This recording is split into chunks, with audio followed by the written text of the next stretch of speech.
11 to 8 here on 2 to you, Brecky. Good morning to you, and as it is every week around this time, big good morning to Dubbo Regional Council Mayor Matthew Dickerson. Good morning.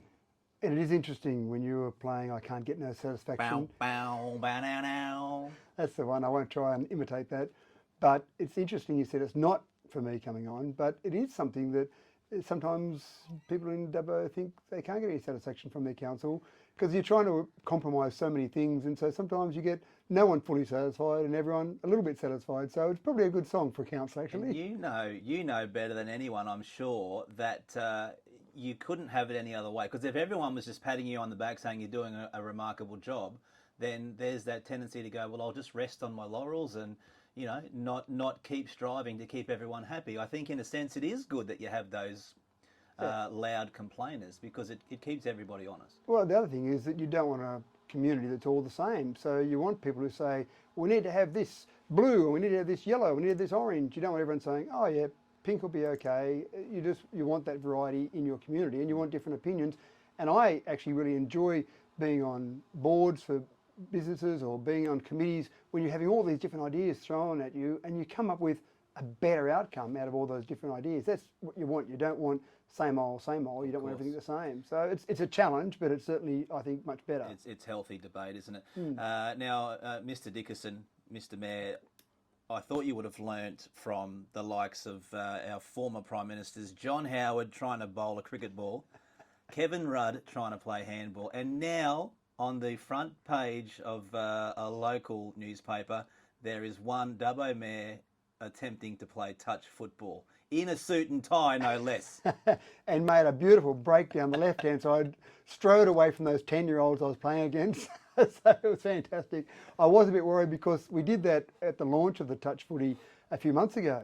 And that afternoon, the CEO of New South Wales Touch felt a few pains and ended up in hospital with some stents being put in his heart the next morning. Goodness. So it was something I went, oh gee, that doesn't sound like such a good idea. He declined to play this time when we were there doing the launch yesterday morning. Is that Dean Russell? That was Dean Russell. We've got Dean on later before 9 o'clock, so I'll be sure to ask him, is Why- it true that the Dubbo Mayor made you have a heart attack?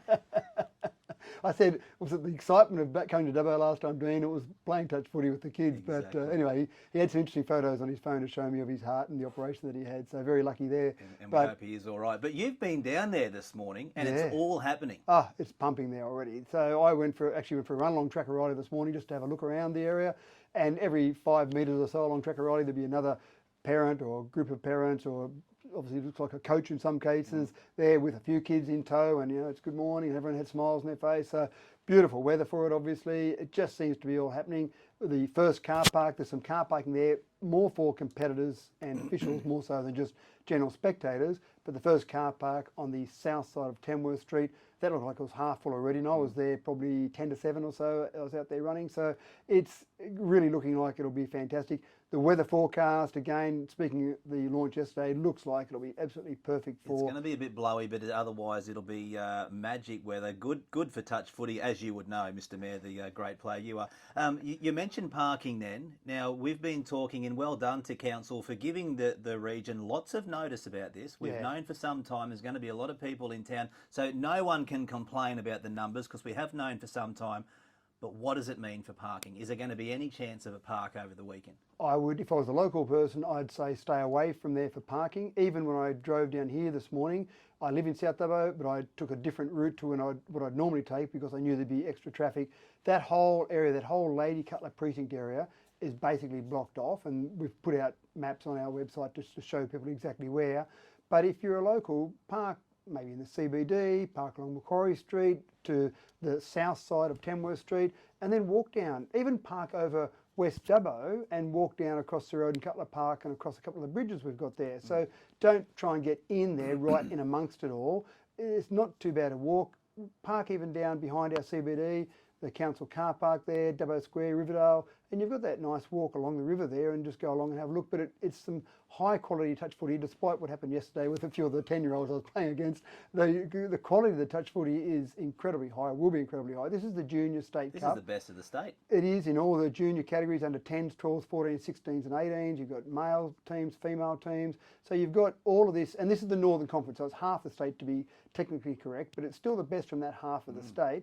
So you have some high quality teams there. Even Dean Russell, the CEO yesterday talking about it, said that some of these kids you'll see end up in the Australian team. So there's some high quality talent there, and there'll be some great touch. So get out and have a look at it and just support. We want the teams, we want all of New South Wales Touch just to see the support that's there. Dubbo Touch Association's been fantastic as well, the support they've been giving to us and to New South Wales Touch, but we want to get this back. They typically do a 3-year contract because of the rain they've had previously, where the last city was going to have it over the last 2 years.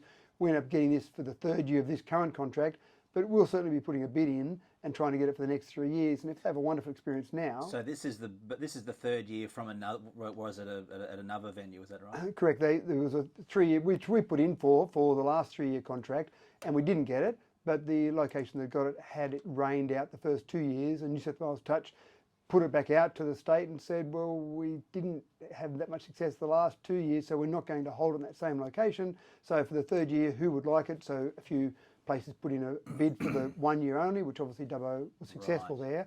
But they'll be putting out another 3-year bid for the Northern Conference, and again, I'll be keen to get that. And if they have a fantastic experience here, then obviously we're much more likely to get it. And again, you can't control the weather, but even if it did rain, for example, those fields we've got down there at Lady Cutler do drain quite well. You've got that whole river frontage there. It's a magnificent outlook you've got there. Yeah. All right, fantastic. And respectfully, there'll be a number of people that aren't too interested in going down, but they still want to do their daily shopping or whatever.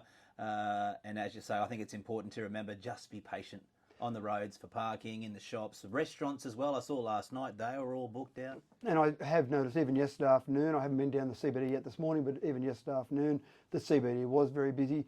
And this is one of the things what we talked about at the beginning, can't get no satisfaction. There'll be some people who will think this is a complete inconvenience to them, and what a pain and what a hassle, and they have to take a wide berth around that area. They might live down around that area. So I get that, but for the community, there's a $4 million injection into the economy. You talked about restaurants, cafes. Exactly. They are booked out. I talked to one particular restaurant, or it was a pub, but their restaurant part of the pub there just a day ago, and they said they're trying to see how they can fit more people through and basically push people through because they've got so many bookings in at the moment. So that's all great. So even if you're not in a hospitality business, having money coming into our economy is good overall for our economy. So again, yes, there'll be some people this is of no interest to them whatsoever, but it's a good thing for the community. It's great for their town, and it is only for the weekend. All right, the ordinary meeting last night. What's significant came out of that? Some talk about water. Yeah, some more talk about water. Now, we have talked about the fluoride dosing system, and obviously that's something that we're keen to get back on track as quickly as possible.